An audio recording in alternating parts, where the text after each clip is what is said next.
Boa tarde, querido amigo da Rádio Conexão Esperança. Que alegria, que prazer estar de volta aqui nesse nosso convívio periódico através desse programa maravilhoso, Reavivados por Sua Palavra. Hoje, sexta-feira, véspera desse feriado aí de carnaval. Eu quero que você saiba que é uma época muito perigosa, onde as forças do mal estão atuando nas pessoas e através das pessoas. Eu espero em Cristo Jesus que eu e minha família, e você e sua família, sejamos guardados nessa época de festa profana, ok? Nossa meditação hoje está baseada no livro de Josué, capítulo 22, não é? Que é algo assim, que tem uma lição maravilhosa para mim e para você. Qual é essa lição? Quando você abre a tua palavra, a Bíblia Sagrada, no livro de Josué, capítulo 22, nós observamos aqui, o cumprimento, não é? Chegou ao fim o acordo em que as 2 tribos e meia, ou seja, as tribos dos Rubenitas, dos Geaditas e a meia tribo de Manassés, tinham feito com Moisés. Eles tinham pedido terras daquém do Rio Jordão, não é? Josué falou que daria terras para eles, mas eles só descansariam na terra depois que todas as demais tribos tivessem assentadas, e que eles, não é, cada uma dessas 2 tribos e meia, os homens dessas 2 tribos e meia, deveriam ajudar os seus co-irmãos a tomarem, a possuírem a terra. Quando toda a terra tivesse repartida, cada um assentado com a sua família, então sim, eles, os homens de guerra, não é? Porque esse foi o acordo, poderiam voltar para suas terras, não é? Aquelas que Moisés tinha concedido a eles. E foi exatamente isso que aconteceu. Moisés já não era mais vivo. No versículo 4 de Josué 22, Josué profere: tendo o Senhor vosso Deus dado repouso a vossos irmãos, como lhes havia prometido, voltai-vos, pois, agora, e ide-vos para as vossas tendas, a terra da vossa possessão, que Moisés, servo do Senhor, vos deu da além do Jordão. Então, eles já haviam cumprido a parte deles, então eles voltaram. E aí, o que aconteceu? Eles estão voltando lá para a terra deles, e aí, quando no limiar da terra, com o Jordão ali na porta, não é?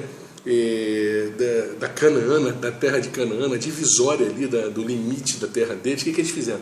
Eles resolveram erguer um altar ali, naquele local, não é? E aí os filhos de Israel, os outros, né, aqueles outros que receberam as suas terras, ficaram indignados. Por que eles ficaram indignados? Porque eles acharam que essas 2 tribos de meia tinham se rebelado, estavam levantando o altar para adorar outros deuses. E aí resolveram guerrear e mandaram uma comitiva até lá. Chegando lá, não é? Foi o sacerdote, enfim, a comitiva, um príncipe de cada tribo de Israel, falaram para eles, indagaram a eles que história é essa deles armarem um altar. E aí eles ouviram de forma paciente, cuidadosa, e quando aquelas pessoas expuseram, não é, o que eles achavam, então os homens dessas 2 tribos e meia revelaram a real intenção. E aqui no versículo 34 diz o seguinte: os filhos de Ruben e os filhos de Gade chamaram o altar de testemunho, porque disseram: é um testemunho entre nós de que o Senhor é Deus. A intenção de reerguer aquele altar não foi para adorar outros deuses, porque eles sabiam que o tabernáculo, a tenda de Deus, ficava estrategicamente localizado no meio de todas aquelas terras distribuídas, para que o povo pudesse dirigir ali para adorar. Aquele altar foi como um testemunho, porque já que o que separava as 2 tribos de meia das demais tribos era o Rio Jordão, eles se preocuparam no futuro, com as suas gerações futuras, para que os filhos dos israelitas da além Jordão, ao olhar para os filhos dessas 2 tribos e meia, não achassem que eram outros povos ou então pessoas rebeldes. E aquele altar era o símbolo do testemunho de que eles também faziam parte daquele mesmo povo que estava da além do Jordão. Em resumo, qual é a lição para mim e para você? Eu e você temos que ter muito cuidado com aquilo que nós vemos, ouvimos, não é, das outras pessoas. Nós precisamos apurar os fatos. Nós não podemos sair por aí acusando todo mundo, porque nós achamos, nós interpretamos ou nós concluímos que o fato se deu por causa disso, daquilo outro. Em qualquer situação, nós precisamos ouvir ambas as partes envolvidas. Em qualquer situação, nós precisamos ir à pessoa ou às pessoas envolvidas. E precisamos agir como aqueles acusados fizeram, aqueles que foram acusados, com humildade. Eles ouviram com cortesia e paciência e deram suas explicações e seus motivos de forma clara. E por outro lado também, o acusador, eles então foram prontos para aceitar, perceptíveis, e viram o lado bom da coisa. A explicação que aqueles acusaram deram, eles aceitaram. Então, quando a pessoa tem Cristo, quando a pessoa é um homem ou uma mulher de oração, não é? Ela não fica por aí acusando, ela não fica aí por aí interpretando de forma maléfica o que as pessoas falam ou fazem.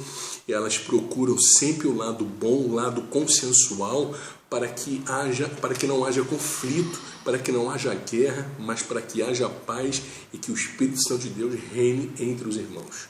É essa a lição que nós podemos tirar. Então, que Deus mude o meu coração, que Deus mude o teu coração, porque a tendência nossa do ser um homem pecador é essa: concluirmos e tirarmos nossas conclusões de formas erradas e equivocadas.